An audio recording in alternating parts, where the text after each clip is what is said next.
अस्य श्रीवेङ्कटेशद्वादशनामस्तोत्रमहामन्त्रस्य ब्रह्मऋषिः अनुष्ठुप् छन्दः श्रीवेङ्कटेश्वरो देवता इष्टार्थे जपे विनियोगः।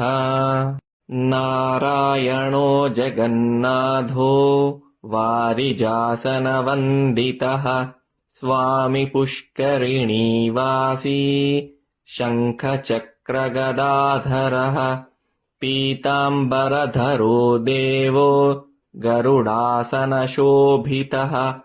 कन्दर्पकोटिलावण्यः कमलायतलोचनः इन्दिरापतिगोविन्दः चन्द्रसूर्यप्रभाकरः विश्वात्मा विश्वलोकेशो जय श्रीवेङ्कटेश्वरः।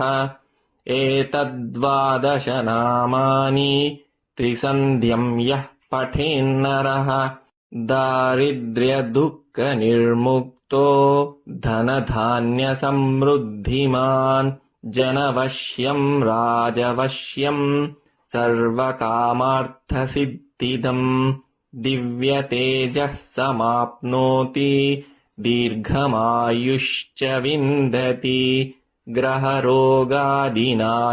च कामितार्थः फलप्रदम् इह जन्मनि सौख्यं च विष्णुसायुज्यमाप्नुयात्। इति श्रीब्रह्माण्डपुराणे श्रीवेङ्कटेश्वरस्वामी द्वादशनामस्तोत्रम् सम्पूर्णम्।